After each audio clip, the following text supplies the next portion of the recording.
సంవత్సరానికి అంటే 2024-25 సంవత్సరానికి కూడా 5 మెడికల్ కాలేజీలు 750 సీట్లు ప్రభుత్వ మెడికల్ కాలేజీలో తీసుకురావడానికి పాడేరు, మార్కాపురం, మదనపల్లి, పులివెందల అండ్ ఆదోని ఈ 5 చోట్ల ఒక ప్రణాళిక ప్రకారం కాలేజీల నిర్మాణం పూర్తి చేసుకోవడం, హాస్పిటల్స్ నిర్మాణం పూర్తి చేసుకోవడం, ఇండియన్ మెడికల్ కౌన్సిల్కి అప్లై చేయటం, ఇవన్నీ కూడా జరిగింది. అయితే ఎలక్షన్ రావటం, ఈరోజు ప్రభుత్వం మారటం వల్ల ఈరోజు ఈ 5 మెడికల్ కాలేజీలకు కూడా ఈ ప్రభుత్వం ఏది కూటమి ప్రభుత్వంలో భాగస్వామి అయ్యుండి కూడా ఎక్కడా కూడా ఒక ప్రయత్నం కూడా చేయకపోవడం చాలా దారుణం. ముఖ్యంగా ఇండియన్ మెడికల్ కౌన్సిల్ పులివెందలకు 50 సీట్లు, అట్లానే పాడేరుకి 50 సీట్లు మేము ఇస్తామని చెప్పి వాళ్ళు అనుమతితో లేఖ రాసిన ఈ ప్రభుత్వం మాకొద్దు, పులివెందల్లో 50 సీట్లు మాకొద్దు, మేము ఈ సంవత్సరం అడ్మిషన్స్ చేయలేమని చెప్పి తిరిగి ఎన్ఎంసీకి, నేషనల్ మెడికల్ కౌన్సిల్కి లెటర్ రాయటం అనేది చాలా దారుణమైన అంశం. ఏంటి మీకు వచ్చిన నష్టం ఏమిటి నేను అడుగుతా ఉన్నాను. ఈ రాష్ట్రంలో నేను కూడా ఒక డాక్టర్గా చదువుకున్నాను. నేను చదువుకున్నప్పుడు ప్రభుత్వ కాలేజీలో 500 ర్యాంక్ రూపు వస్తేనే మెడికల్ కాలేజీలో సీట్ వచ్చేది. ఈరోజు ఆ తర్వాత ఎక్కడ కూడా ప్రభుత్వ మెడికల్ కాలేజీ స్థాపించడం జరగలేదు ఈ రాష్ట్ర చరిత్రలో. ఈ రాష్ట్ర చరిత్రలో దాదాపు 40 సంవత్సరాల నుంచి ఎక్కడా కూడా ఒక్క ప్రభుత్వ మెడికల్ కాలేజీ కూడా స్థాపించడం జరగలేదు. చంద్రబాబు నాయుడు కేవలం తన హాయంలో తన అనుమాయులకి, తనకి ఎవరైతే ఇష్టమైన వాళ్ళందరికీ ప్రైవేట్ మెడికల్ కాలేజీలు కట్టజెప్పాడు తప్ప ప్రభుత్వ మెడికల్ కాలేజీ రాష్ట్రంలో ఎక్కడా కూడా రాకపోవడం చాలా శోచనీయం, చాలా బాధాకరం. ఒక పేద విద్యార్థి ఇవాళ ప్రైవేట్ మెడికల్ కాలేజీలో చదవాలంటే దాదాపు ₹1.5 కోటి ఈరోజు ఫీజు అడుగుతా ఉన్నారు, డొనేషన్ అడుగుతా ఉన్నారు. మళ్ళీ దానిపైన సంవత్సరానికి 3 లక్షలు ఫీజు కట్టుకోవాలి. దాదాపు 1.5-2 కోట్లు ఖర్చు అవుతుంది ఒక్కొక్క విద్యార్థికి. ఎంతోమంది విద్యార్థులు మెడిసిన్ చదువుకోవాలనే ఆశతో తల్లిదండ్రులు కూడా చిన్నవాళ్ళు, మధ్యతరగతి వాళ్ళు ఇవాళ ప్రైవేట్ మెడికల్ కాలేజ్ చదివించాలంటే ఎంత కష్టతరమైన పనో మనందరికీ తెలిసిన విషయం. అలాంటిది జగన్మోహన్ రెడ్డి గారు 17 కొత్త గవర్నమెంట్ మెడికల్ కాలేజీలు స్థాపించి వాటన్నిటికి ఖర్చు పెట్టి సుమారు 8,500 కోట్ల రూపాయలు దానికి కేటాయించి కొన్ని బ్యాంకు లోన్ల ద్వారా తీసుకొచ్చి కాలేజీలన్నీ కూడా ప్రారంభించి ఒక పేద విద్యార్థి ఒక మెడికల్ ఎడ్యుకేషన్ అందుబాటులో తీసుకురావడం. ఈ 17 మెడికల్ కాలేజీ వలన కూడా దాదాపు 2,550 సీట్లు మనకు అందుబాటులోకి వస్తాయి.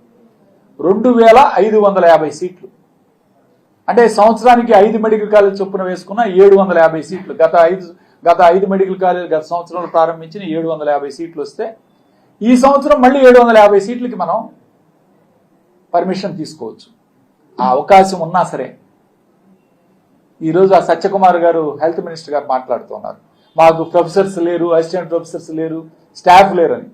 ఈ రాష్ట్ర చరిత్రలో జగన్మోహన్ రెడ్డి గారు 54,000 మందిని మెడికల్ అండ్ ఆరోగ్య శాఖలో రిక్రూట్ చేసుకున్న ఘనత ఒక జగన్మోహన్ రెడ్డి గారు.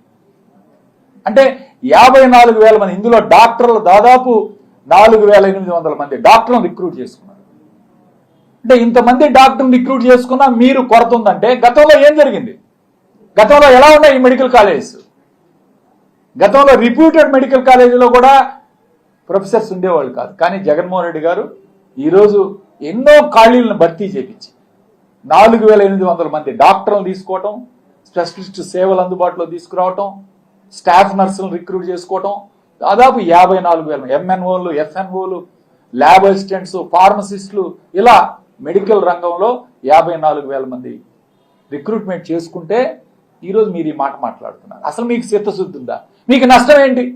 ప్రభుత్వ మెడికల్ కాలేజీలు తీసుకొచ్చి ఇవాళ సీట్లు ఇస్తే మీకు నష్టం ఏంటి? మీ ప్రభుత్వానికి ఇబ్బంది ఏంటో చెప్పాలి. ఈరోజు సత్యకుమార్ గారికి నేను ఛాలెంజ్ విసురుతున్నాను. మీరు అన్నారు చర్చకు నేను సిద్ధమని. నేను సిద్ధం. వైఎస్ఆర్ జగన్మోహన్ రెడ్డి గారి హయాంలో ఏం జరిగింది హెల్త్ సెక్టర్లో, దీనికి చర్చకు నేను సిద్ధం. మీరు సిద్ధమేనా? నేను సవాల్ విసురుతున్నాను. రండి చర్చిద్దాం వేదిక మీద. ఏం చేశారు జగన్మోహన్ రెడ్డి గారి 5 సంవత్సరాల్లో హెల్త్ రంగంలో? మీరేం చేస్తున్నారు? అరే ఫీవర్లు వచ్చి మా పక్కన పిడుగురాళ్ళ మున్సిపాలిటీలో డయేరియాలు, సీజనల్ వ్యాధులతోటి దాదాపు 7 మంది చనిపోతే ఇంతవరకు మీరేం తీసుకున్న చర్యలు లేవు. ఏం చర్యలు తీసుకున్నారు మీరు? ఈరోజు సీజనల్ వ్యాధులు, డెంగ్యూ, మలేరియా, జ్వరాలు గ్రామాల్లో కూడా విస్తృతంగా ఈరోజు విజృంభిస్తుంటే ఈ ప్రభుత్వం ఏం చర్యలు తీసుకుంది? పిహెచ్సికి వెళ్లే స్టాఫ్ నర్సులు నిన్న మొన్న ధర్నా చేస్తున్నారు, డాక్టర్లు ధర్నా చేస్తున్నారు. ఈరోజు స్పెషలిస్ట్ సేవలు దాదాపు 150 మంది డాక్టర్లు మీరు రిమూవ్ చేశారు మీ ప్రభుత్వం రాంగ్లోనే. ఏం తప్పు చేశారు? జగన్మోహన్ రెడ్డి గారు పక్కా ప్రణాళికతో. అలానే ఈరోజు ప్రైవేట్ మెడికల్ కాలేజ్ మీరేమన్నారు? కొత్తగా మెడికల్ కాలేజ్ను కూడా పీపీపీ మోడ్లో ప్రైవేట్ అండ్ పబ్లిక్ రంగంలో ఇద్దరం కూడా అనుసంధానం చేసి ప్రైవేట్ భాగస్వామ్యానికి అప్పచెప్తా ఉంటున్నారు. దీనివల్ల ఏం జరుగుతూ ఉంది ఈ రాష్ట్రంలో? ఈరోజు ప్రజలందరూ కూడా ఒకసారి ఆలోచించాలి.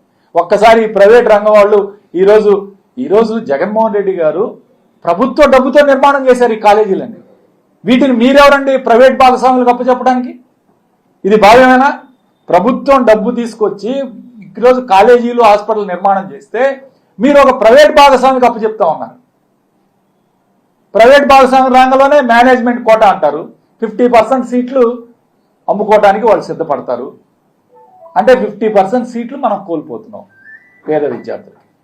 ఈ 2550 సీట్లో 50% అంటే సుమారు 1300 సీట్లు మీరు ప్రైవేట్ భాగస్వామిలో బి కేటగిరీ, సి కేటగిరీ అమ్ముకోవడానికి ఈరోజు మీరు అవకాశం కల్పిస్తున్నారు.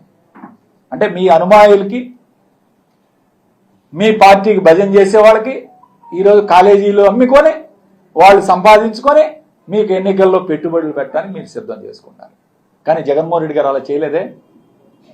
ప్రభుత్వ కాలేజీలు పేద విద్యార్థుల కోసం 2550 సీట్లు ఈరోజు ఆయన తీసుకొస్తానంటే మీకేం నష్టం జరిగింది? ఇవాళ మీరు ఎందుకు ప్రైవేట్ భాగస్వామికి ఈరోజు కాలేజీలు అమ్మాలని చూస్తున్నారు?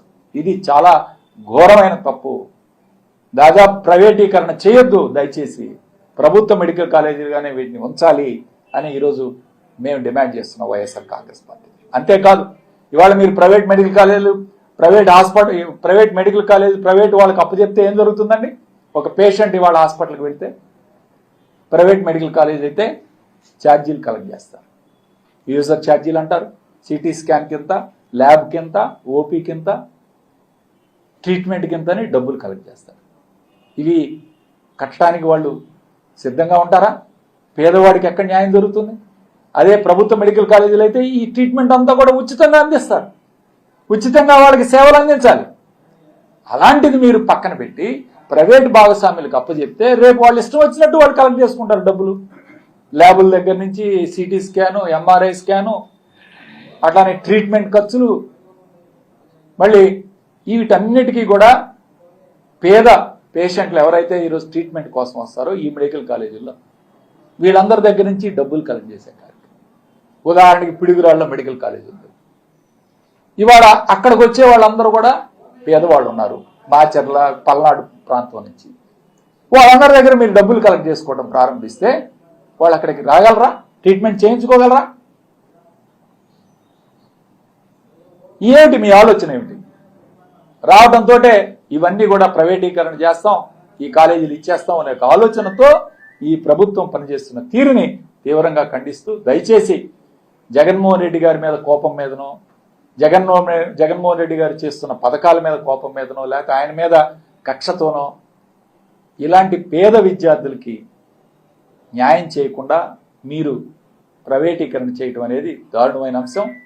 ఈ సీట్లు ఏదైతే కోల్పోతున్నావో ఈ సంవత్సరానికి, ఈ సీట్లన్నీ మళ్ళీ ఫిల్ చేస్తే మనకి 750 సీట్లు వస్తాయి ఈ సంవత్సరం. వచ్చే సంవత్సరం 7 మెడికల్ కాలేజీలకి సిద్ధం చేశారు. అంటే దాదాపు 1050 సీట్లు వచ్చే సంవత్సరం వస్తాయి. దయచేసి ఈ 5 + 7 12 మెడికల్, అంటే 5 మెడికల్ కాలేజీలు గత సంవత్సరం ప్రారంభించారు కాబట్టి మిగిలిన 12 మెడికల్ కాలేజీలకి మీరు అనుమతులు తీసుకొచ్చి, ఎందుకంటే మీరు మద్దతు ఇస్తున్న ప్రభుత్వమే కేంద్రంలో ఉంది, ఇప్పుడు తీసుకురావడం పెద్ద సమస్య కాదు. ఫెసిలిటీస్ కావాలంటే మనం నిదానంగా ఏర్పాటు చేసుకోవచ్చు. ఎందుకంటే మెడికల్ కాలేజీ ప్రారంభమైన ఫస్ట్ 1 ఇయర్లోనే మనం అన్ని ఫెసిలిటీస్ చూపించాల్సిన అవసరం లేదు. నిదానంగా గ్రాడ్యువల్గా హాస్పిటల్ నిర్మాణం చేసి పేషెంట్లన్నీ సెకండ్ ఇయర్లో చూపించుకోవచ్చు. సో ఫస్ట్ ఇయర్లో ఓన్లీ క్లాసులు టీచింగే జరుగుతుంది. కాబట్టి అంతవరకు రిక్రూట్ చేసుకొని 1 ఇయర్ టైం ఉంది కాబట్టి మీరు అన్ని సీట్లన్నీ కూడా ఫిల్ చేయించుకొని కావాలంటే నెక్స్ట్ ఇయర్కి హాస్పిటల్స్ అన్నీ మీరు డెవలప్ చేసుకొని టైం అడిగి ఎన్ఎంసీలో టైం అడిగి టైం తీసుకొని మనం ఫెసిలిటీస్ అన్ని ఏర్పాటు చేసుకోవచ్చు. కాబట్టి దీన్ని గమనించుకొని ఏదైతే జగన్మోహన్ రెడ్డి గారు తీసుకొచ్చారు కాబట్టి మేము చేయకూడదనే ఆలోచన లేకుండా తప్పకుండా పేద విద్యార్థులు ఈ రాష్ట్రంలో లబ్ధి చేకూరుతారు. ఈ 5 మెడికల్ కాలేజీలను కూడా ప్రారంభించాలి ఈ సంవత్సరం. వచ్చే సంవత్సరం 7 మెడికల్ కాలేజీలను ప్రారంభించడానికి చర్యలు తీసుకోవాలని చెప్పి ఈరోజు నేను గట్టిగా ఈ ప్రభుత్వాన్ని డిమాండ్ చేస్తున్నాను. అట్లానే సత్యకుమార్ గారు మీరు ఎక్కడైనా సిద్ధమే. మేము ఒకటే చెప్తున్నాం, హెల్త్ రంగంలో గత ప్రభుత్వాలు ఏం చేశాయో తెలియదు. జగన్మోహన్ రెడ్డి గారు తీసుకొచ్చిన సంస్కరణల వలన ఈరోజు బ్రహ్మాండంగా పేదవాడికి ప్రభుత్వ హాస్పిటల్స్లో మంచి వైద్యం లభిస్తుంది, మంచి సేవలు అందుతున్నాయి. తప్పకుండా విలేజ్ హెల్త్ క్లినిక్స్ కూడా చాలా బాగా ఉపయోగపడతాయి. వాటిని కూడా మీరు అభివృద్ధి చేయాలని చెప్పి నేను కోరుకుంటూ మీ చర్చకి ఎక్కడికైనా సవాల్ తీసుకుంటా ఉన్నాం. మేము చర్చకి సిద్ధం, రండి, మీరు వేదిక పెట్టండి. తప్పకుండా మేమేం చేసాం విత్ డేటా కూడా మీ ముందుకు వస్తామని చెప్పి తెలియజేస్తూ సెలవు తీసుకుంటాం.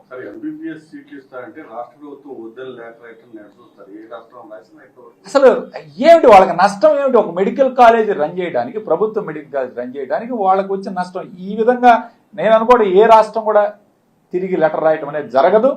ఎవరైనా సీట్లు ఇస్తే ఉపయోగించుకుంటారు తప్ప దీన్ని మాకు వద్దు అని వెనక్కి రాసే కార్యక్రమం ఒక్క ఆంధ్రప్రదేశ్ రాష్ట్రమే జరిగింది.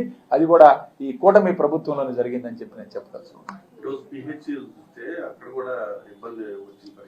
అవును, పిహెచ్సి స్టాఫ్ నర్సు స్ట్రైక్ లో ఉన్నారు.